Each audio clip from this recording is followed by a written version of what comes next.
Students, good evening to all of you. चलो, ये अपना है क्यूमुलेटिव टेस्ट नंबर 3। ठीक है, हम लोग देखने जा रहे हैं इसका सॉल्यूशन फिजिक्स का। क्वेश्चन नंबर 1 को देख दो। A vertical tank with depth h full of water, a hole is made on one side of the wall at depth h। ये फ्री सरफेस से h डेप्थ पर है। ये जो फ्री सरफेस है, मान लेते हैं यहाँ तक उसने फुल वाटर डाला और यहाँ पर से h डेप्थ पर यहाँ पर उसने एक होल बना दिया। तो यहाँ से ये कितना दूर पर जा कर के गिरेगा। सो ये कह रहा है at what distance from the foot of the wall does the emerging stream of water strike the foot. तो इसका बेसिकली वो रेंज पूछ रहा है। तो रेंज कितना हो जाता है, डायरेक्टली इक्वेशन है ना, ये सेकंड वाला। ठीक है, कुछ नहीं है, सीधा सीधा याद कर लो इसका। A body floats in water, question number 2 पर आ जाओ। A body floats in water with 40% of its volume outside water. 40% अगर बाहर है तो कितना परसेंट अंदर हो गया, 60%। When the same body floats in oil, 60% of its volume remains outside oil। तो हमेशा इनसाइड को ध्यान में रखना है। ठीक है, तो चलो इसको हम लोग कैसे सॉल्व करते हैं। तो क्वेश्चन नंबर 2 का मैं बात कर रहा हूँ। Rho of object by rho of liquid equals to V inside by V total. यही सिखा करके रखा है। So V inside by V total. तो पहला मैं कह रहा 40% वॉल्यूम आउटसाइड है, मतलब 60% इनसाइड हुआ, तो उसको फ्रैक्शन में लिखेंगे 0.6। ठीक है, तो इस हिसाब से रो ऑफ ऑब्जेक्ट कितना आ गया, तो रो ऑफ ऑब्जेक्ट हो गया 0.6 times rho of liquid. Rho of liquid के नाम पर है वाटर, तो रो ऑफ वाटर। ठीक है, ये आपके लिए इक्वेशन नंबर 1 हो गया। सेकेंड वाले को देखो, वो फिर ऑयल में बोल रहा है जिसमें 60% आउटसाइड है। तो फिर से हम लोग लिखेंगे rho of object by rho of oil equals to 60% outside, मतलब इनसाइड हो गया 40%। सो रेशियो लिखेंगे 0.4। सो यहाँ से हम लोग लिख देंगे रो ऑफ ऑब्जेक्ट कितना, 0.4 टाइम्स रो ऑफ ऑयल। ये हो गया अपने लिए इक्वेशन नंबर 2। दोनों का ही इक्वेशन 2 बाई इक्वेशन 1 कर लो। इक्वेशन 2 बाई इक्वेशन 1 करेंगे तो रो ऑब्जेक्ट, इनफैक्ट दोनों तो इक्वल भी तो कर ही सकते हो ना। तो 0.6 times rho of water equal to 0.4 times rho of oil है। So rho of oil by rho of water equal to कितना लिखोगे, 0.6 बाई 0.4। सॉल्व कर लो, आंसर आ जाएगा। ठीक है, सेकंड ऑप्शन। चलो क्वेश्चन नंबर 3 पे आ जाओ। If two soap bubbles of different radii are connected by a tube then what will happen. चलो यहाँ पर देखते हैं। अगर दो सॉप बबल, क्वेश्चन नंबर 3 को मैं देख रहा हूँ, तो दो सॉप बबल में अगर बात करें तो बाहर का प्रेशर और अंदर के प्रेशर का डिफरेंस जो है वो डेल्टा पी जो होता है वो कितना हो जाता है, 4s/r। यानी r क्या इन्वर्सली प्रोपोर्शनल है, del P inversely proportional to r। तो जिसका भी रेडियस कम होगा उसके अंदर में प्रेशर ज़्यादा होगा, क्योंकि प्रेशर डिफरेंस ज़्यादा होगा। तो बताओ, air flow from bigger bubble to smaller bubble, is it correct. तो देखो, बिगर बबल जो है और जो स्मॉलर बबल है, तो इसके अंदर में का प्रेशर ज़्यादा है या इसके अंदर का प्रेशर ज़्यादा। तो ऑब्वियसली स्मॉलर बबल में प्रेशर ज़्यादा होगा और बिगर बबल में प्रेशर रिलेटिवली कम होगा। क्यों, क्योंकि आर जिसका कम होता है उसमें प्रेशर डिफरेंस ज़्यादा होता है। तो जिसके अंदर में प्रेशर ज़्यादा होगा उससे लोअर प्रेशर की तरफ एयर ब्लो करेगा। तो पहला तो नहीं होगा, air flow from bigger bubble to the smaller bubble, ये भी नहीं होगा। Air flow from smaller bubble to bigger bubble, ये करेक्ट होगा। चलो क्वेश्चन नंबर 4 पे आ जाओ। Water flows in a streamlined manner through a capillary tube of radius a, pressure difference P, rate of flow Q. If the radius is reduced to a by 2, pressure is 2P, the rate of flow। देखो, ये जो अपना equation है, ये question number 4 के लिए, ठीक है, पॉइसुलीज इक्वेशन पर बेस्ड है। तो Q इक्वल्स टू हम लोग क्या लिखते हैं, तो P into R raise to power 4 by 8 eta L, है ना। तो ये जो रेट ऑफ फ्लो है, तो Q1 बाई Q2 का अगर मैं बात करूँ तो ये क्या बन जाएगा, P1 by P2 into R1 by R2 raise to power क्या 4 इंटू सेम लिक्विड है तो ईटा में कोई फ़र्क नहीं पड़ेगा, इंटू L में L2 बाई L1 यहाँ पे लिखना पड़ेगा। तब देखो P1 दिया हुआ है, P1 कितना दिया हुआ, प्रेशर डिफरेंस P, और बाद का प्रेशर डिफरेंस कितना हुआ है 2P। तो P बाई 2P कितना हो गया, तो 1/2 इंटू R1 बाई R2 ऐसे ढूंढो, पहले रेडियस है A, बाद का रेडियस हो गया A/2। तो A बाई A/2 मतलब ये हो जाएगा 2 पे पावर हो गया 4 इंटू लेंथ के बारे में देखो, क्या दोनों का लेंथ सेम है थ्रू अ कैपिलर ट्यूब। तो यस, लेंथ को हमने चेंज किया ही नहीं, तो लेंथ का रेशियो बनेगा नहीं। तो यानी ये कितना बन गया 2 रेज़ टू पावर 4 यानी 16/2, यानी ये कितना बन गया 8। So Q1 by Q2 is 8. So Q2 equals to कितना हो जाएगा, Q1 बाई 8, ऐसा वाला. ठीक है. चलो क्वेश्चन नंबर 5 पर आ जाओ. Water from a tap emerges vertically downward with initial velocity दिया हुआ है. Cross sectional area of the tap is A. Flow is steady. Pressure is constant throughout. The distance h vertically below the tap where cross sectional area is 2a/3. Okay, चलिए बहुत बढ़िया question है. ठीक है, अब यहाँ पर आ जाओ क्वेश्चन नंबर 5 पर. वो कह रहा है कि यहाँ से ये लिक्विड जो है वो ऐसे गिरना स्टार्ट हुआ. यहाँ पर area of cross section A है, यहाँ पर एरिया ऑफ क्रॉस सेक्शन हो गया है 2a/3. यहाँ पर इसका स्पीड दिया हुआ है 4. यहाँ का स्पीड पहले निकाल लो, ये v. तो a1 v1 लगा सकते हो. तो a1 v1 की जगह पर लिख दो 4 equal to a2 into v2. तो यानी यहाँ से v आ गया 4 3 12/2 यानी 6. ओके, यहाँ का स्पीड तुम्हें निकल गया. अब वो पूछ रहा है ये h, ये कितना नीचे आया. तो देखो एकदम से सिंपल सा जो काइनेमेटिक्स वाला होता है, v² equal to u² plus 2gh को अप्लाई करो. तो v के जगह पर रख दो 6, u के जगह पर रख दो 4 प्लस 2g के जगह 10 रखो इंटू h और सॉल्व कर लो. ठीक है, you will get the answer. Now question number 6 पे आ जाओ. A block of ice in which a piece of stone is embedded. अब देखो जैसे स्टोन को हमने एम्बेड किया, क्वेश्चन नंबर 6 पर आ जाता है. तो स्टोन को एम्बेड करने पर, ये अगर स्टोन है इसके अंदर, तो इसका जो वेट है वो तो बढ़ जाएगा. तो ऐसे केस में अगर हमने इसको पानी में रखा तो ये पूरा डूबेगा. ठीक है, स्टोन एम्बेड करने पर ये पूरा डूब गया. ठीक है, अब कह रहा when all the ice will melt. तो जब ये ऑल द आइस मेल्ट करेगा तब जो ये वॉल्यूम ऑक्यूपाई करेगा, that volume will be less than it. That volume will be relatively, अगर मैं बात करूं तो जितना सा ये रेड आपको दिख रहा है ना, इतना ही ये वॉल्यूम ऑक्यूपाई कर पाएगा पानी बनने के बाद. तो चारों तरफ से तो वॉल्यूम घटेगा. तो that volume will get filled by outside water. तो यहाँ पानी से ये वॉल्यूम जो है वो फिल होगा. तो इस फिल के चक्कर में यहाँ का जो लेवल है ना, ये वाला लेवल, बीकर वाला जो लिक्विड का लेवल है, दैट विल डिक्रीज. तो लेवल विल फॉल. ठीक है, चलो क्वेश्चन नंबर 7 पे आ जाता है. The liquid inside the container has density rho. Choose the correct. अच्छा, इसको हमने एक्सेलरेट करके ले गया. तो एक्सेलरेशन अगर हॉरिजॉन्टल है तो वर्टिकल जो प्रेशर डिफरेंस था, जैसे PC माइनस PA, तो PC minus PA equal to यही रहेगा रो जी एच जो भी है.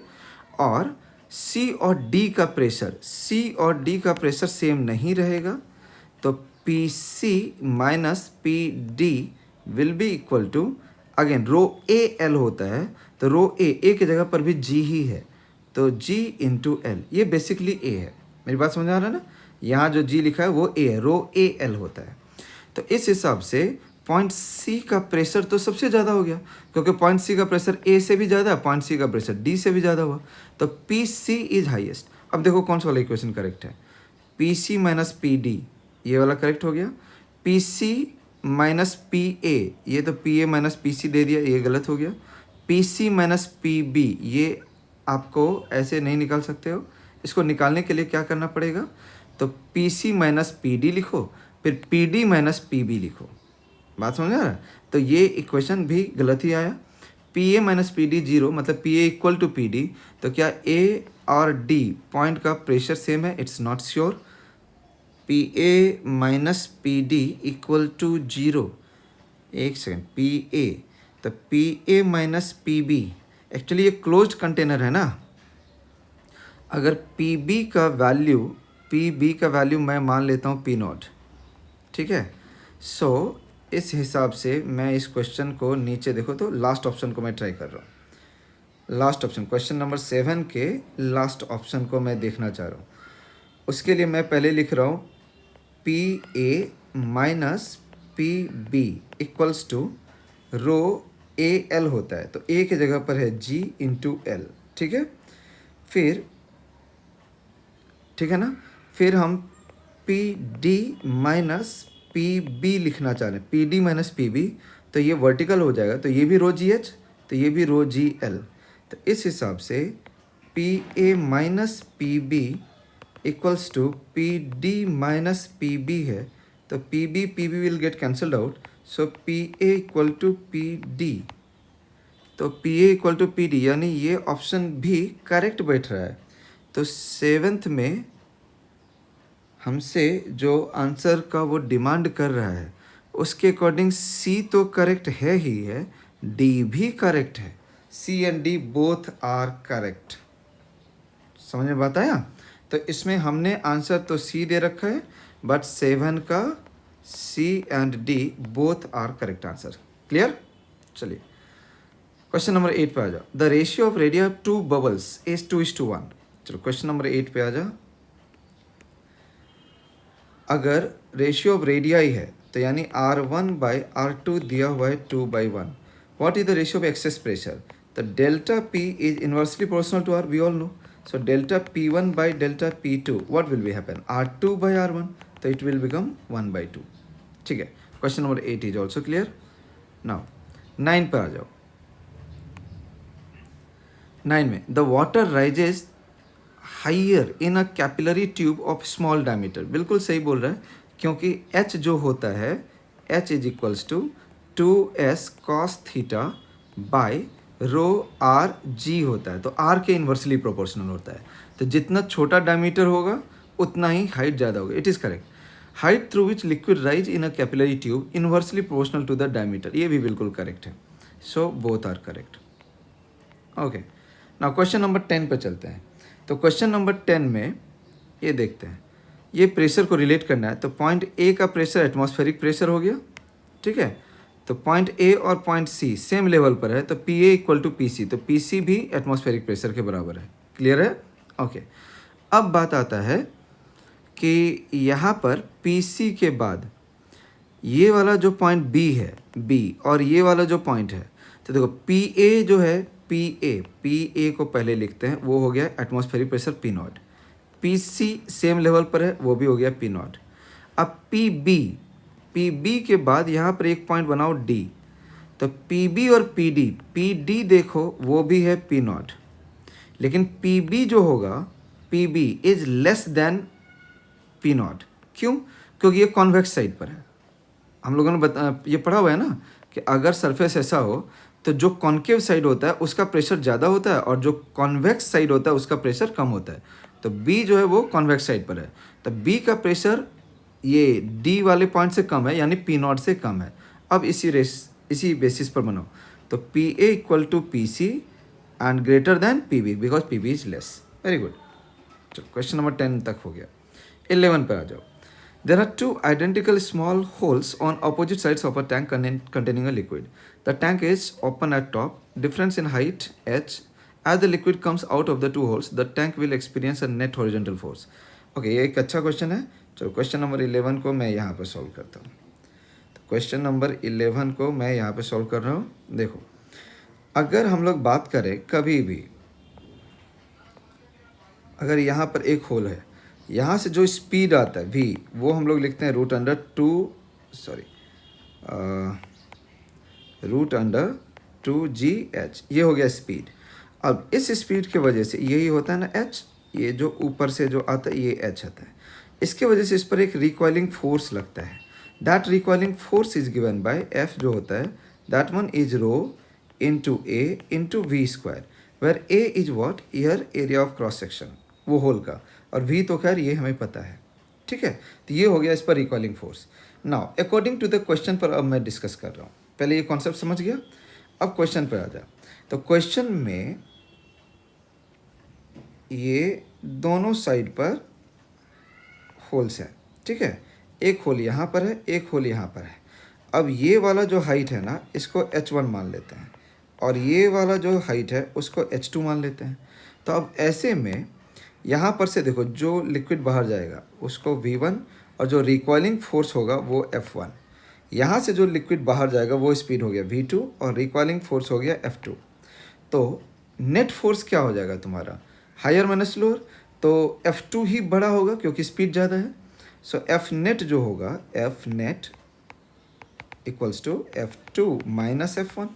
सो f2 की जगह पर क्या लिखोगे, रो ए वी स्क्वायर, तो रो ए वी टू स्क्वायर, तो वी टू स्क्वायर की जगह पर लिख देंगे हम लोग 2GH2 माइनस F1 की जगह पर लिखो रो ए V1 स्क्वायर की जगह पर लिख देंगे 2GH1, ठीक है। तो इस हिसाब से ये directly proportional to rho A 2G तो दोनों में है, यानी ये हो गया H2 minus H1, H2 minus H1 को वहाँ पर दिया हुआ है H, तो it is directly proportional to what, H, ठीक है। ये एक अच्छा क्वेश्चन है, तो गुड क्वेश्चन, इसको आप लोग फिर से रिपीट कर लेना। 12 पे आ जाओ। A wooden block is floating on water kept in a beaker, 40% of the block is above the water surface. फिर से देखो अबव दिया हुआ, तुम्हें विद इन वाला याद करना है, तो यानी 60% is inside. Now beaker is kept inside a lift that starts going upward with acceleration g/2, the block will then, देखो इसमें कोई फ़र्क ही नहीं पड़ेगा, क्यों?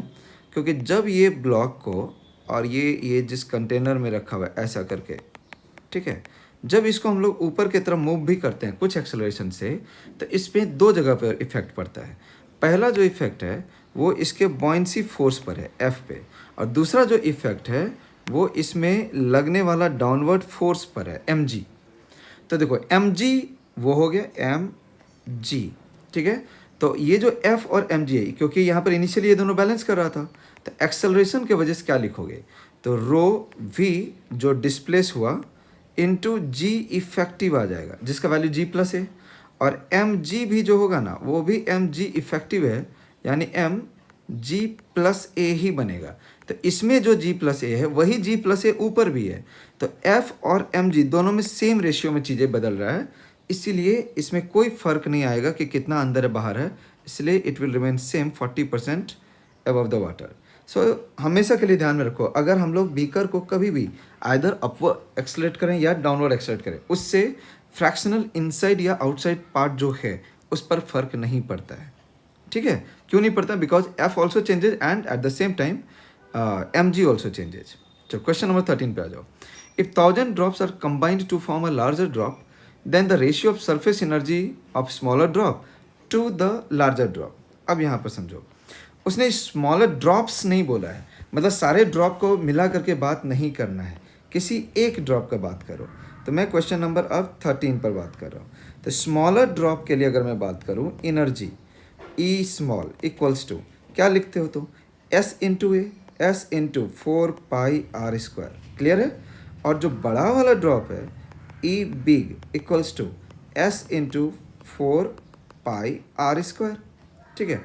अगर हमें रेशियो लेना ही है तो E S small by E big अगर लेते हैं, S will get cancelled out, 4π will get cancelled out, तो बचेगा सिर्फ r² बाई r²। अब देखो r² बाई कैपिटल R को लिख सकते हो n raise to power 1/3 into small r पे पावर 2, ठीक है। तो देखो स्मॉल r² कैंसिल हो जाएगा, तो ये बच गया 1/n रेज टू पावर 2/3। बात समझ में आया? अब n की जगह पर उसने कितना दिया, 1000, तो 1000 रेज टू पावर 2/3 मतलब ये हो गया 1/100। So what is the answer? तो option A will be the correct answer, ठीक है। नाउ क्वेश्चन नंबर 14 पे आ जाओ। क्वेश्चन नंबर 14 में हमारा 2 स्प्रिंग बैलेंस दिया हुआ है। अब यहाँ पर पहले ब्लॉक का मास को आइडेंटिफाई करते हैं। Block the mass of water and beaker, ये तो हो गया है 5 kg। इसके बाद बोल रहा है ब्लॉक कितना है, ब्लॉक का मास है 2 kg, ये हो गया 2 kg। अब बताओ स्प्रिंग S2 जो रीड करेगा वो क्या 2G यानी 20 न्यूटन रीड करेगा, या 20 से ज़्यादा या 20 से कम। तो ये क्लास में बहुत बता चुका हूँ कि इस पर अब थ्रस्ट लगेगा, उसके वजह से स्प्रिंग S2 का रीडिंग 20 से कम हो जाएगा। तो 20 से कम वाला को चुनो, 20 नहीं होगा, 22 नहीं होगा, तो ये 18 में से दोनों में से कोई हो सकता है। अब स्प्रिंग S1 पर सोच ना, स्प्रिंग S1 पर अगर देखेंगे तो ये 5 kg की वजह से तो ये 50 तो श्योर है। अब ये 2 kg पर जो अब थ्रस्ट ऊपर लगा था उसके रिप्लाई में भी तो नीचे की तरफ लगेगा, तो इसका मतलब S1 का रीडिंग 50 से थोड़ा ज़्यादा होगा। तो 50 से थोड़ा ज़्यादा कौन से वाले में है, तो ये हो गया, इसमें सॉल्व करने की कोई ज़रूरत ही नहीं है। डन है। चलिए नाउ क्वेश्चन नंबर 15 को देखते हैं।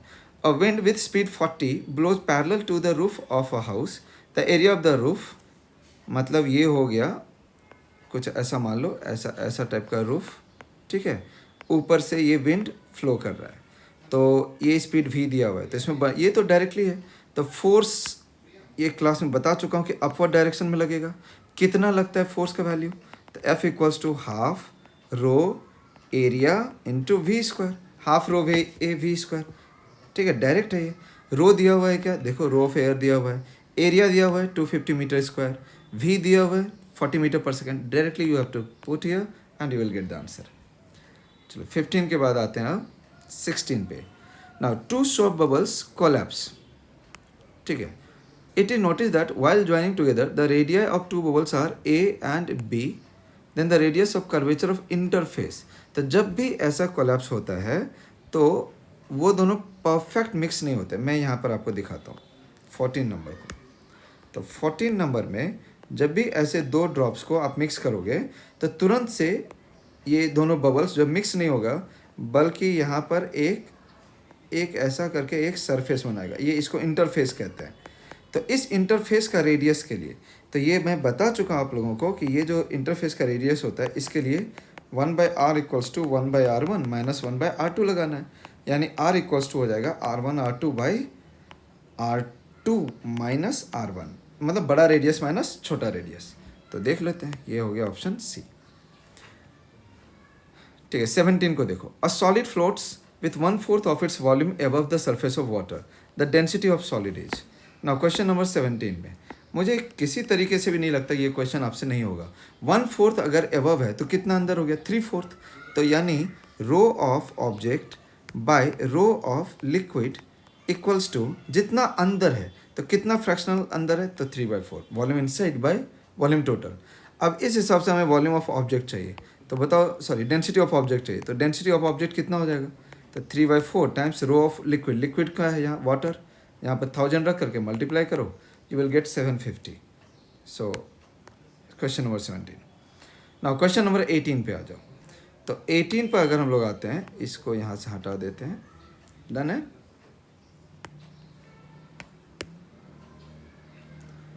अब आ जाओ, ये 18 find density of ethyl alcohol. Ethyl alcohol किस साइड पर, राइट साइड में, ये वाला। अभी ये दोनों ही लेवल एग्जैक्टली सेम है, तो प्रेशर दोनों साइड का बराबर हो गया।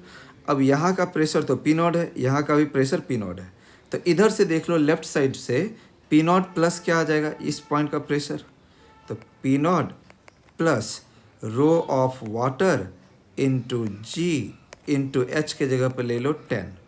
अच्छा, राइट साइड से भी लिख लो यहाँ का प्रेशर, तो P naught plus rho of ethyl alcohol into g into 12। क्या ये दोनों को हम लोग इक्वेट कर सकते हैं, डेफिनेटली इक्वेट कर दे, तुम्हें रो ऑफ इथाइल अल्कोहल निकल जाएगा। ओके, चलिए नेक्स्ट। हाँ, यहाँ पर रो ऑफ वाटर को 1 रख देना, क्योंकि सीजीएस यूनिट में बात कर रहा है, इसको 1 रख देना, ये ऑटोमेटिकली सीजीएस यूनिट में ही आंसर आ जाएगा। नाउ क्वेश्चन नंबर 19 पे आते हैं। Refer to the Carnot cycle, ये वर्ड पर नहीं जाना क्योंकि कैरनोट इंजन जो है 2021 में हटा दिया था अपने नीट सिलेबस से, बट मैंने यहाँ पे कैरनोट इंजन का कोई क्वेश्चन नहीं दिया है आपको, ये पीवी साइकिल है। Now refer to the Carnot cycle of an ideal gas shown in the figure. ये ए बी है, A B, B C, C D, D A. इसमें ए बी जो है वो आइसोथर्मल प्रोसेस है, इसमें टी कांस्टेंट है, ये जो है वो एडियाबेटिक प्रोसेस है, सी डी जो है वो फिर से आइसोथर्मल है, और डी ए जो है वो एडियाबेटिक है। तो मतलब 2 आइसोथर्मल और 2 एडियाबेटिक का कॉम्बिनेशन है ये। Work done by the gas during the process. अब बताओ, ये क्लॉकवाइज साइकिल है ना, तो क्लॉकवाइज साइकिल में नेट वर्क डन क्या होता है, पॉजिटिव। तो ये पहला जो ऑप्शन बोल रहा है कि सबका वर्क डन को ऐड करेंगे, तो ये मोर देन 0, पॉजिटिव, बिल्कुल सही है, तो सेकेंड ऑप्शन रॉन्ग हो जाएगा। ठीक है, अब थर्ड पे आ जाते हैं, ए बी और सी डी में। तो ए बी में तो जो वर्क डन होगा, ए बी के वर्क डन का देखो, ए बी के नीचे का पूरा पूरा ये तुम यहाँ तक लोगे, वॉल्यूम एक्सिस तक का एरिया, और सी डी में जो लोगे तो सी डी में तो यहाँ से यहाँ तक का लोगे। तो बताओ कि क्या नेट वर्क डन पॉजिटिव आएगा या नहीं, ऑब्वियस है, क्योंकि ए बी में वर्क ज़्यादा हुआ था, पॉजिटिव था, तो ये भी करेक्ट हो जाएगा, ये थर्ड ऑप्शन भी करेक्ट हो गया। और चौथा में क्या बोल रहा है, बी सी और डी ए। ठीक है, बी सी और डी ए को अगर मुझे देखना है तो पहले इसको हटा देते हैं भाई, इसको हटा दो। अब बी सी और डी ए के बारे में बात करें तो बी सी में जितना वर्क हुआ ये हुआ, डी ए में उतना ही वर्क होगा ये। हाँ, बस एक पॉजिटिव में और एक नेगेटिव में है, सो ये भी करेक्ट है। तो इसका मतलब इसका रॉन्ग सिर्फ सेकंड वाला है, 134 should be correct, 134 should be correct, ठीक है।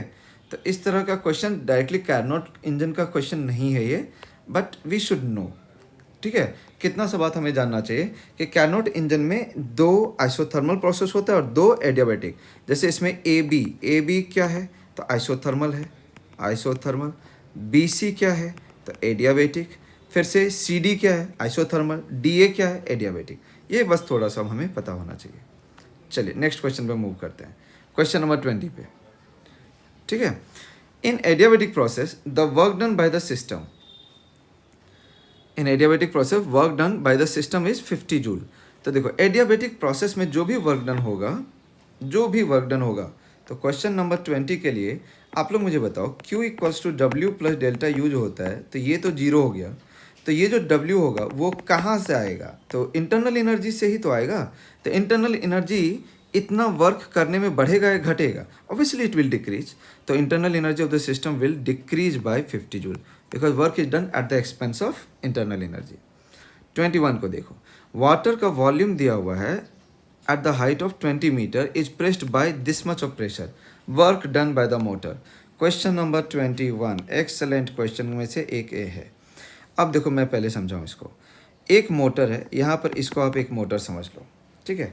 ये मोटर जो है वो पानी को प्रेस करके इस एक जार में या रिजर्वायर में ये धकेल रहा है, मान ले इतना ये लिफ्ट कर रहा है। तो ये मोटर जो इतना वाटर को जो लिफ्ट कर रहा है, तो वर्क डन इसके लिफ्टिंग में जो हो जाएगा वो तो mgh के बराबर हो जाएगा, क्योंकि वर्क डन अगेंस्ट ग्रेविटी। तो वर्क डन बाय मोटर जो होता है इस केस में, तो ये वर्क डन अगेंस्ट ग्रेविटी जितना होगा, प्लस फ्लो वर्क क्या है, plus work done by pressure. ये 2 तरह का वर्क होगा। तो इसमें देखो प्रेशर वैल्यू दिया हुआ है, तो वर्क डन अगेंस्ट ग्रेविटी का फॉर्मूला हो जाएगा mgh, plus work done against pressure का जो फॉर्मूला होता है वो होता है डेल्टा P इंटू वी, ठीक है, डेल्टा P इंटू वी। ये एग्जैक्ट आपको एक्सप्रेशन में बता रहा हूँ, ठीक है।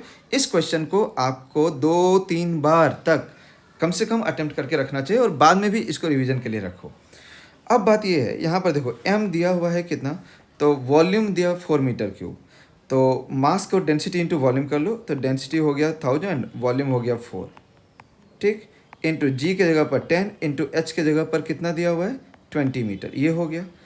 प्लस अब यहाँ पर देखो लैंग्वेज से ये समझ में आ रहा है कि मोटर ने इतना प्रेशर से उसको प्रेशराइज किया, मतलब जो डिफरेंस ऑफ प्रेशर है उसका डायरेक्ट वैल्यू ही 2 इंटू 10⁵ है, तो यानी 2 इंटू 10⁵ इंटू वॉल्यूम के जगह पर है 4, तो you can get the answer. यहाँ पर हो गया कितना, 4 2 जा 8, इधर भी 8, यानी 16 इंटू 10⁵ डन है। एक आंसर ये है।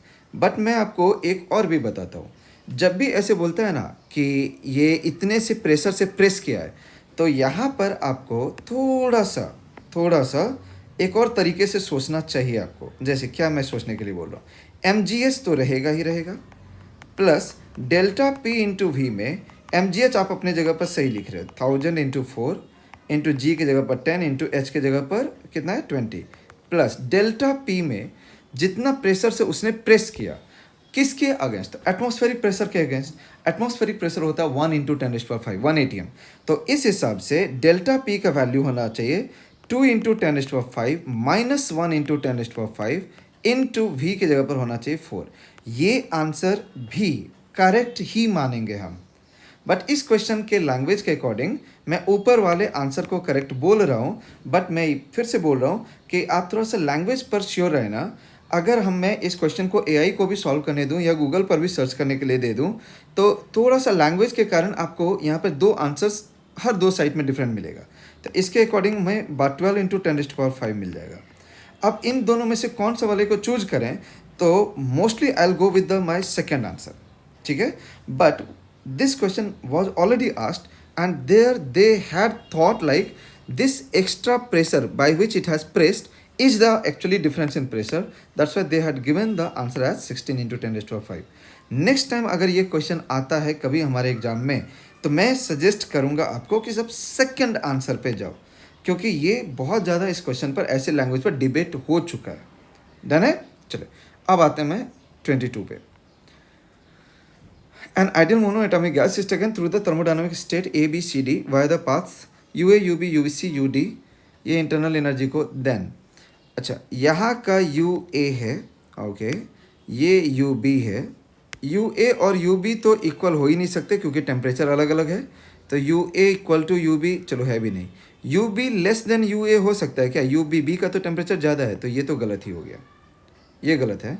इसके बाद A और D का बराबर होगा, UA इक्वल टू UD, तो इज नॉट ट्रू बोल रहा है, तो नॉट ट्रू में तो यही हो जाएगा ऑप्शन बी। बाकी ऑप्शन को देख लेते हैं। UB equal to UC, B और C यस दोनों का टेम्परेचर बराबर है। UC greater than UD, C का ज़्यादा है टेम्परेचर, सो ये भी करेक्ट है। ठीक है, तो जो गलत है वो है सेकेंड ऑप्शन। ना 23 पे आ जाओ। When heat is supplied to a diatomic gas at constant pressure the ratio of, ये अब ये क्वेश्चन अगर आप लोगों से नहीं हो रहा है तो आप लोगों को मार खाना चाहिए। ठीक है, खुद से खुद को लगाओ तब पर, क्योंकि अब भी अगर ये नहीं होगा तो कब होगा? डेल यू बाई क्यू होता है 1 by gamma, W by Q होता है 1 माइनस 1 बाई गामा, यानी गामा माइनस 1 बाई गामा, और इन्हीं दोनों का रेशियो ले लेंगे तो डेल यू बाई डब्ल्यू आ जाएगा, that will be 1 by gamma minus 1। अब तुम्हारे पास में डाई एटॉमिक गैस दिया हुआ है, तो डाई एटॉमिक गैस के लिए सबसे पहले तो मैं ये देखो, तो अगर यहाँ पर रख दूँ वैल्यू, डायटोमिक गैस में कितना होता है गामा? 7/5 ना, तो 7/5 रखूँगा तो यहाँ पर आ जाएगा 5/7। इसमें देखो, इसमें अगर मैं 7/5 रखूँ तो 7/5 माइनस 1/7/5, तो ये बन जाएगा 2/7, और ये बन जाएगा हमारा कितना? तो 1/7/5 माइनस 1, तो ये बन जाएगा, क्या बनेगा रे बोलो? 1/7/5 माइनस 1, तो 5/2 ऐसा कुछ बन गया। ठीक है, तो इस हिसाब से मैं अगर देखूं तो डेल यू को मैं लिखने जा रहा हूं 5 यूनिट, क्यू को लिखने जा रहा हूं पहला वाला रेशियो से 7 यूनिट, एंड डब्ल्यू को लिखने जा रहा हूं 2 यूनिट। देख तो हो रहा है यार, W by Q 2/7, second option भी ठीक है। तो बेसिकली ये जो रेशियो क्यू यू और डब्ल्यू का, क्यू यू डब्ल्यू 7/5 7:5:2 ये वाला।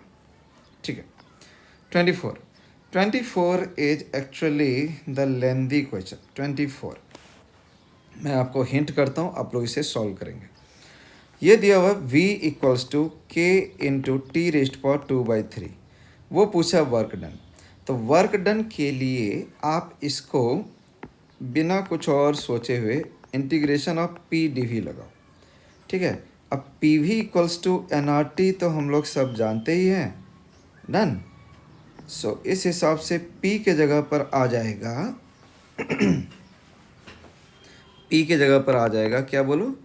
nRT/V into what? dV। अब nRT को बाहर ले लो, nRT नहीं T को बाहर नहीं लिख सकते हैं, nR बाहर जाएगा, तो T इंटू dV/V ऐसा बन गया। अब वहाँ पर जो ये एक तरीके से इक्वेशन 1 है, और V जो तुम्हें दिया हुआ है K टाइम्स T⁻²/3, इसको डिफ्रेंशिएट करो, तो dV/V अगर मैं लिखूं तो K का कोई मतलब नहीं रहेगा, तो 2/3 टाइम्स dt/T आ जाएगा। ठीक है, एरर में भी इस तरह का कॉन्सेप्ट पढ़ चुके हो, ये तुम्हारे लिए इक्वेशन 2 का काम कर रहा है। अब ये 2 वाला वैल्यू को यहाँ पर रख दे, रिप्लेस कर, तो ये बन गया तुम्हारा nRT इंटू 2/3 dt/T, समझा? सो अब ये T और T काट दो। अब मैथ्स को मेरे साथ ही करते रहोगे। n का वैल्यू दिया हुआ 1 क्वेश्चन में, तो सिर्फ बच गया R इंटू 2/3 भी बाहर आ गया, अंदर में रहा dt का इंटीग्रेशन बनेगा डेल्टा t दिया हुआ है 30, तो 3 से ये हो गया 10 टाइम्स, सो यानी आंसर बन जाएगा 20R। ठीक है, आप लोग अगर साथ साथ में मैथ्स किए होंगे तो दिक्कत नहीं हुआ होगा। ठीक है, सो क्वेश्चन नंबर 24 का आंसर हो गया 20R। ठीक है, नेक्स्ट क्वेश्चन पे आता हूँ 25 पे। The molar heat capacities, molar specific heats of an ideal gas at constant pressure and volume are Cp and Cv। If Cp/Cv is this, then Cp is क्या ही है? C P by C V all know gamma. तो C P equals to gamma times C V, और C V की जगह पर R by gamma minus one होता ही है, तो gamma into R by gamma minus one. Please इसको टिक मारो यार, ठीक है। 26 में वर्क डन पूछ रहा है, ये है एंटी क्लॉकवाइज और ये है, नहीं सॉरी, ये मैंने मार्क उल्टा कर दिया, ये है क्लॉकवाइज और ये है एंटी क्लॉकवाइज, मतलब एक में पॉजिटिव और एक में नेगेटिव, बराबर ही एरिया है, so net work done is 0। चलो 27 पे आ जाओ। हीट रिजेक्ट तभी होगा जब पीवी ग्राफ काउंटर क्लॉकवाइज होगा, ठीक है। तो अब कितना होगा, तो जितना वर्क डन होगा, तो वर्क डन का वैल्यू यानी एरिया का वैल्यू, इसका एरिया का वैल्यू हो गया, ये हो गया 2v, ये हो गया p यानी 2pv, ठीक है, क्योंकि साइक्लिक प्रोसेस है ना, तो q और w बराबर होते हैं। चलिए 28 पर आ जाओ। 3 identical rods A B C are placed in to end और temperature difference is maintain between the free ends of A and C. मतलब ए है, फिर बी है, फिर सी है, ये ए है, बी है, सी है, ठीक है। सी और ए दोनों दो एंड पे रखा है। Thermal conductivity of B is thrice of C, और सारे आंसर्स के ए के टर्म्स में है। तो पहले देखो, thrice that of C and half that of A, यानी अगर मैं इसका थर्मल कंडक्टिविटी को के ए मान लूँ, तो बी का कंडक्टिविटी जो है वो ए का आधा हो जाएगा, यानी के ए बाई 2 हो जाएगा। और सी का जो कंडक्टिविटी है, तो बी का कंडक्टिविटी सी का थ्राइस है, मतलब सी का कंडक्टिविटी बी का 1/3 हो गया। तो बी का 1/3 मतलब ये हो जाएगा के ए बाई 6। अब इस हिसाब से तुम्हें 3 रॉड मिल गए। अब तीनों रॉड के थर्मल कंडक्टिविटीज मालूम है, तो क्वेश्चन नंबर 28 को होप सो तुम लोग कंफर्टेबली करोगे। क्वेश्चन नंबर 28 को के इक्विवेलेंट सीरीज कॉम्बिनेशन है L1 plus L2 plus L3 by L1 by K1 plus L2 by K2 plus L3 by K3। क्या तीनों रॉड्स के लेंथ इक्वल हैं? तो आंसर इज यस। तो यहाँ पर हम लोग रख देंगे, आप लोग सॉल्व करेंगे इसको, L plus L by L plus K1 के जगह KA रखो, प्लस ऐसे ही L प्लस K2 के जगह पर KA by 2 plus L by K3 की जगह KA by 6 and solve it. Okay, चलिए 29 पर आता हूँ। The thickness of a metallic plate is 0.4 centimetre. The temperature difference between its surface is 20, ठीक है। Quantity of heat flowing per second is this, coefficient of thermal conductivity. तो we all know dq by dt equals to ka by L delta t। तो dq by dt की जगह पर दिया हुआ है 50 कैलोरी, ठीक है, इसके जगह पर दिया हुआ 50 कैलोरी। k हमसे निकालने बोला है, एरिया हमें दे रखा है 5 सेंटीमीटर स्क्वायर, बाय L के जगह पर है 0.4 सेंटीमीटर, डेल्टा टी के जगह पर है 20, ठीक है। सो के हमारा कितना आएगा? So K will be equal to 50 into 0.4 by 5 into 20। तो ये पॉइंट को हटाएंगे तो यहाँ पर एक 0 आएगा एंड सॉल्व इट। इसमें मुझे कुछ और दिख तो नहीं रहा है, you will get the answer. चलो 29 के बाद 30 पे आ जाओ। The temperature at which a black body of unit area loses it's energy at the rate of 1 joule पर सेकेंड। अब देखो, थ्रू यूनिट एरिया, अब हम लोग इसको अगर क्वेश्चन नंबर 30 को थोड़ा सा यहाँ पर देखें, क्वेश्चन नंबर 30, हम लोगों को पता है ब्लैक बॉडी के लिए रेडिएशन में sigma A T rest power 4 होता है। एरिया का वैल्यू यहाँ पर 1 दिया है, सिग्मा का वैल्यू होता है 5.67 10 रेस्ट पावर -8, एरिया की जगह पर है 1 इंटू टी रेस्ट पावर 4 है, वही टी तो हमें निकालना ही है, और D Q by D T की जगह पर दे रखा है 1 जूल पर सेकेंड। यहाँ से आप सॉल्व करके टी रेस्ट पावर 4 जो है वो 1 बाय 5.67 इंटू 10 रेस्ट पावर -8 करेंगे, और यहाँ से टी निकालेंगे, ये आपको निकल करके आ जाएगा कैल्विन में 65 कैल्विन, ठीक है। चलो, क्योंकि 10⁻⁻8 को पहले ऊपर कर देना, 10⁻+8 बाई 5.67, ठीक है। चलो, और इस आंसर को ध्यान में भी रखना। नेक्स्ट है 31, a body cools from 60 to 50 in 10 minute. तो अगर 10 मिनट में 10 डिग्री घट रहा है तो नेक्स्ट 10 मिनट में क्या फर्दर 10 डिग्री घटेगा? तो आंसर इज नो, उससे थोड़ा कम घटेगा।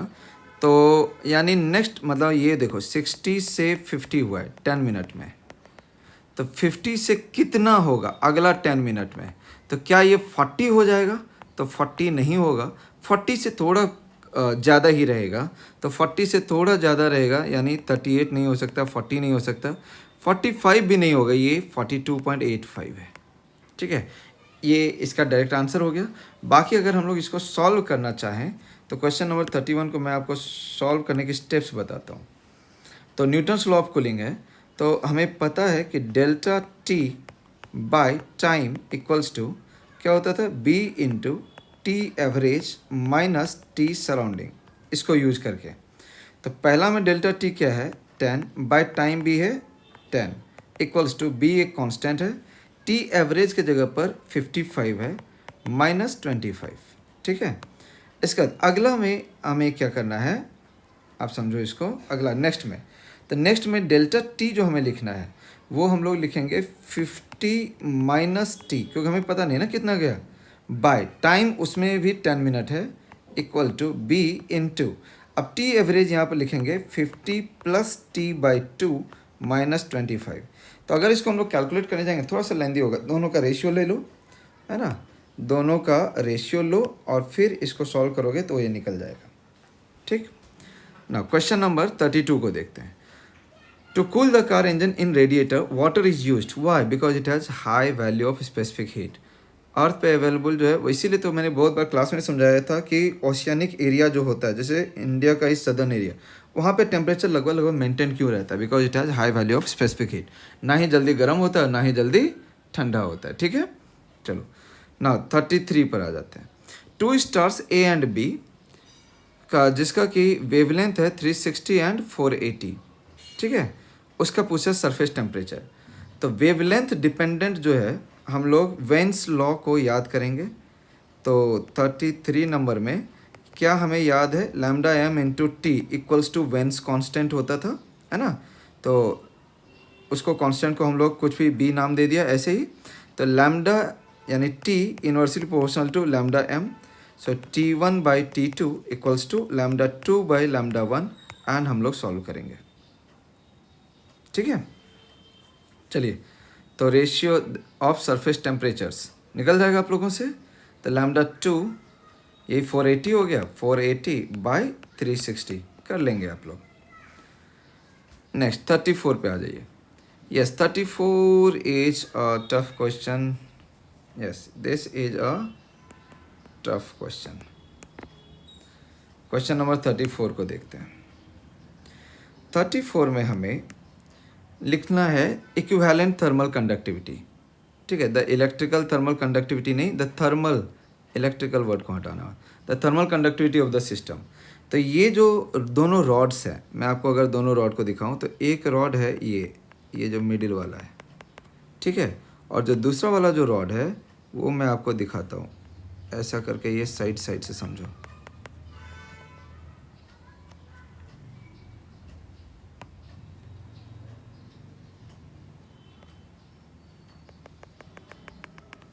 ठीक है। तो अंदर वाले रॉड का एरिया को अगर आप समझो, अंदर वाले रॉड का, तो ये जो अंदर वाला एरिया है वो है पाई आर स्क्वायर, ये हो गया अंदर वाले रॉड का एरिया, ठीक है। अब जो बाहर वाला रॉड है ये है, तो उसमें से ये वाला पोर्शन को काउंट नहीं करना है, ये सिर्फ बाहर वाले को काउंट करना है। तो इसका जो एरिया हो जाएगा वो हो जाएगा ए डैश इक्वल्स टू, मान ले तो टोटल रेडियस है 2r, तो पाई इंटू 2r का होल स्क्वायर हो गया 4 πr स्क्वायर, उसमें से अंदर वाला एरिया को माइनस करना पड़ेगा, तो यानी वो आएगा 3 πr स्क्वायर, ठीक है। तो दोनों एरिया निकल गया A1 A2। अब के इक्विवेलेंट के लिए आप लगाओगे, क्योंकि दोनों पैरेलल कॉम्बिनेशन है, so K1 A1 plus K2 A2 by A1 plus A2, so K1 के जगह पर आप K1 ही लिखो, इंटू A1 के जगह पर आ जाएगा पाई आर स्क्वायर प्लस K2 के जगह पर K2 लिखिए, A2 हो गया 3 pi R square by total area 4 pi R square. So ये बन जाएगा, पाई आर स्क्वायर हटा दो, K1 प्लस 3 K2 बाई 4 ये वाला। चलिए 35 पर आ जाते हैं। तो 35 में क्या है, 35 यहाँ there are two processes. Process 1 is PV equals to constant. अगर PV इक्वल्स टू कॉन्स्टेंट है 35 में, चलिए अगर प्रोसेस में PV कांस्टेंट है, PV कांस्टेंट है तो यानी उसमें temperature, PV equals to constant मतलब क्या होता है, उसमें टेम्परेचर कांस्टेंट रह गया, ठीक है, पहला प्रोसेस। एंड जो सेकंड प्रोसेस है वो है PV square equal to constant. तो PV square equals to constant process को हम लोग नीचे से ड्रॉ करेंगे, ये हो गया PV square equals to constant. तो बताओ ये जो नीचे वाला जो प्रोसेस है इसमें टेम्परेचर बढ़ेगा या घटेगा, बहुत समझा चुका हूँ, अभी नहीं, T डिक्रीज होगा, ठीक है। So in both the processes volume of the gas is increased from V1 to V2, initial coordinates जो भी है, then more work is done by the gas in process 1। Process 1 ऊपर वाला है ना बच्चा, प्रोसेस 1 ऊपर वाला है, 2 वाला नीचे है, तो किस में ज़्यादा वर्क डन होगा बताओ, ऑब्वियसली प्रोसेस 1 में, तो पहला तो करेक्ट हो गया। In second process pressure drops more rapidly with increase in, yes second process में प्रेशर ज़्यादा घट रहा है, तो ये भी करेक्ट ही है, बोथ आर करेक्ट। सो अब बात ये आता है कि हम लोग कौन से वाले ऑप्शन पे जाएंगे, तो क्या ये सेकेंड जो स्टेटमेंट दिया हुआ है वो फर्स्ट स्टेटमेंट को जस्टिफाई कर रहा है, तो आंसर इज नो। ये दोनों करेक्ट स्टेटमेंट है, लेकिन दोनों का, जैसे ये प्रेशर के बारे में बात कर रहा है और वो वर्क के बारे में बात कर रहा है, तो दोनों का डायरेक्ट लिंकेज नहीं है, इसलिए will go with option B, ठीक है। चलिए 36 पर आते हैं। On observing light from 3 different stars P, Q, R, it is found that the intensity of violet is maximum in the spectrum of P। मैं हम लोग यहाँ पर थोड़ा सा इसको क्वेश्चन नंबर 36 पे आ जाते हैं। P में किसका मैक्सिमम है, वायलेट का, तो उसका वेवलेंथ मिनिमम होता है, lambda for violet is less, so temperature हो जाएगा मोर, है ना, तो temperature of star P is more. चलिए अगला को देखते हैं। द इंटेंसिटी ऑफ, यहाँ पर देखो, the intensity of green colour is maximum in are. तो आर वाला जो है, आर में ग्रीन का अगर मैक्सिमम है तो लैम्डा फॉर ग्रीन वो तो मिडिल में होता है कहीं, तो टी आर को अभी हम लोग बस इतना बोल सकते हैं कि it is less than T P. और लास्ट में क्या बोल रहे हैं, red colour is maximum in Q. तो क्यू में हम लोग क्या बोलें, क्यू में रेड का अगर इंटेंसिटी ज़्यादा है तो lambda for R, lambda for R, तो लैम्डा फॉर आर तो ज़्यादा होता है, यानी टी जो ये क्यू वाला है ना, क्यू वो सबसे कम होगा, it is less than, in fact ये दोनों से ऊपर का, ये आर से भी और पी से भी, तो ऐसा आंसर चुनना पड़ेगा। तो टी क्यू लेस है आर से और पी से, यही होना चाहिए सेकेंड ऑप्शन। चलो 37 पर आ जाओ। If an ideal gas has volume V at 27 degree and it is heated at constant pressure so that its volume becomes 1.5 V। अब जो constant pressure पर उसने हीट किया है तो फाइनल टेम्परेचर, तो कांस्टेंट प्रेशर पर जब भी हम लोग हीट करेंगे 37 पर, तो वॉल्यूम डायरेक्टली प्रोपोर्शनल टू क्या हो जाएगा, टेम्परेचर। तो V1 by V2 equals to T1 by T2। मुझे नहीं लग रहा है कोई दिक्कत है, V1 के जगह पर V है, V2 की जगह पर 1.5 V है, T1 के जगह पर 27 मतलब हो गया 300 केल्विन बाई यहाँ T2 निकाल दो, सिंपल बात होगी। तो T2 हो गया 450 केल्विन। 450 केल्विन को आप अगर डिग्री सेंटीग्रेड में चेंज कर लो तो आंसर आएगा 177, ठीक है। चलो 38 is again a very good question. चलो क्वेश्चन नंबर 38 पर आते हैं।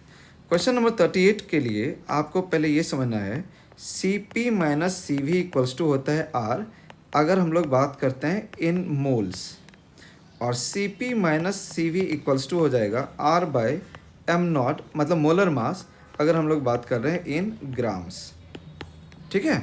तो यहाँ पर वो मास के टर्म्स में बात कर रहा है, यानी कि ग्राम के टर्म्स में बात कर रहा है, तो हम लोगों को क्या लेना पड़ेगा, ये सेकंड वाला। तो पहला हाइड्रोजन के लिए अब बात करो, तो हाइड्रोजन के लिए H2 के लिए मैं यहाँ पे बोल रहा हूँ, तो Cp minus C V equal to R/2 होगा हाइड्रोजन का। तो उसी को उसने R/2 के जगह पर क्या लिख रखा है बताओ, R/2 क्वेश्चन में दे रखा है वो N। ये देखो ये वाला, ये जो उसने बोला है हाइड्रोजन के लिए, नहीं सॉरी हाइड्रोजन के लिए ये वाला, तो यानी सॉरी यहाँ पर M हो जाएगा M। अब बात करें हम लोग नाइट्रोजन के लिए, तो नाइट्रोजन के लिए अगर बात करूँ तो Cp माइनस CV हो जाएगा R/m0 के जगह पर 28, यानी R/28 के जगह पर दे रखा है N। तो अब यहाँ से अब ये दोनों इक्वेशन से आप बात कर सकते हैं हम लोग, M/N निकाल लो, रिलेशन निकल जाएगा। ठीक है, चलिए 39 पर आ जाओ। A cylinder contains 10 kg of gas at constant pressure of this, the quantity of gas taken out of the cylinder if final pressure is this. तो देखो जब हम लोग गैस को निकालेंगे तो यानी अमाउंट कम होगा तो ऑब्वियसली प्रेशर भी कम होगा।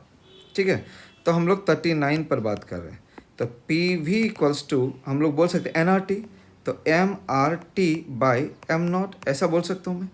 ठीक है ना, तो उसने वॉल्यूम को चेंज नहीं किया है, तो यहाँ पर से हम P डायरेक्टली प्रोपोर्शनल टू क्या बोल सकते हैं M। ठीक है, सो P1/P2 इक्वल्स टू बोलो M1/M2। तो अगर P1 का वैल्यू मैंने रखा है 10⁻7 और P2 है 2.5 इंटू 10⁻6, M1 के जगह पर है 10 kg और M2 हमें निकालना है, तो M2 आ जाएगा 10 इंटू 2.5 इंटू 10⁻6 बाई 10⁻7। यहाँ से इसको काटेंगे, यहाँ बचेगा 10 और ये 10 ख़त्म, यानी बन गया 2.5। तो M2 बना 2.5, तो कितना निकालना पड़ा, तो इनिशियल मास था 10 kg, फाइनल हो गया 2.5 kg, तो निकालना पड़ेगा 7.5 kg। चलिए ठीक है ना, कितना निकालना पड़ेगा वो, the quantity of gas that can be taken out, तो ये पूछ रहा है, तो जितना निकालना है वो है 7.5 kg। नाउ क्वेश्चन नंबर 40 पे आ जाओ। ये है डेंसिटी वर्सेस टेम्परेचर। डेंसिटी को आप वॉल्यूम से रिलेट कर सकते हो, density equals to mass by volume, तो डेंसिटी अगर कांस्टेंट तो वॉल्यूम भी कांस्टेंट। बात करते हैं प्रोसेस AB के ऊपर। AB में टेम्परेचर कांस्टेंट है, तो टेम्परेचर कांस्टेंट होने पर डेल U 0 हो जाता है, तो A का जाएगा Q के साथ। ठीक है, और इसमें क्या है, देखो टेम्परेचर कांस्टेंट है, डेंसिटी बढ़ रहा है, तो डेंसिटी बढ़ रहा है AB में। अगर मैं बात करूं डेंसिटी अगर बढ़ रहा है तो ऑब्वियसली है कि वॉल्यूम घट रहा होगा। अगर वॉल्यूम घट रहा है दैट मीन्स व्हाट, वॉल्यूम अगर घट रहा है वो भी कांस्टेंट टेम्परेचर पे, तो कांस्टेंट टेम्परेचर पे P inversely proportional to volume होता है, तो वॉल्यूम घटेगा तो प्रेशर क्या होगा, बढ़ जाएगा, मतलब A जाएगा अपना R के साथ, भी A जाएगा Q और R के साथ, वो पहले में ही है, डायरेक्टली मैच हो गया। ठीक है, बाकी ऑप्शंस को भी आप लोग ट्राई करेंगे, अगर नहीं होता है तो आप लोग हमको पूछेंगे, ऐसे हर एक ऑप्शन को ट्राई करेंगे। ठीक है, चलिए क्वेश्चन नंबर 41 पे आ जाओ। The volume V of an enclosure contents a mixture of 3 gases. ठीक है, 16 gram oxygen, 28 gram nitrogen, 44 gram CO2। So pressure of the mixture पूछ रहा है, तो ये तो अपना हो गया 41 जो है ये पार्शियल प्रेशर टाइप का, तो P equals to partial pressure of 1 + 2 + 3। ठीक है, तो सभी का प्रेशर हमें निकालना पड़ेगा, तो P की जगह पर क्या लिख सकता हूँ भाई, N1RT/V plus N2RT/V plus N3RT/V, तो RT/V तो कॉमन आ जाएगा, RT/V। N1 की जगह क्या रखोगे, 16 ग्राम ऑक्सीजन है, 16/32 नंबर ऑफ मोल्स निकल गया।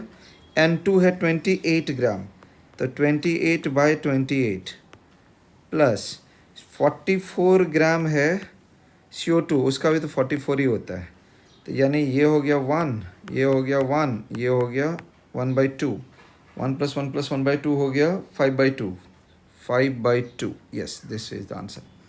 Now 42, average kinetic energy of the molecules proportional to absolute temperature. Direct है, कहीं कुछ नहीं सोचना, और ये और किसी फैक्टर पर डिपेंड भी नहीं करता। The temperature of an ideal gas is increase from 200 kelvin to 800 kelvin, यानी 4 टाइम्स हुआ है, तो RMS स्पीड जो होता है √3RT/m0 होता है, यानी v directly proportional to root T होता है। तो टेम्परेचर 4 टाइम्स किया है यानी स्पीड 2 टाइम्स हो जाएगा, 2v0 ये वाला, ठीक है। चलिए 44 पे आ जाओ। According to law of equipartition of energy, molar specific heat of a diatomic gas at constant volume where the molecules has one additional vibration. Okay, मतलब सी वी पूछ रहा है, तो सी वी जो होता है C V equals to F R by two. अगर हमें वाइब्रेशन को काउंट करना है, मतलब हो गया 3 ट्रांसलेशन, 2 रोटेशन एंड एक वाइब्रेशन में 2 डिग्री ऑफ फ्रीडम होता है। सो 2 काउंट हमारा हो जाएगा, तो 2 और 3 तो कितना हो जाएगा 7r/2, FR/2 में 7r/2।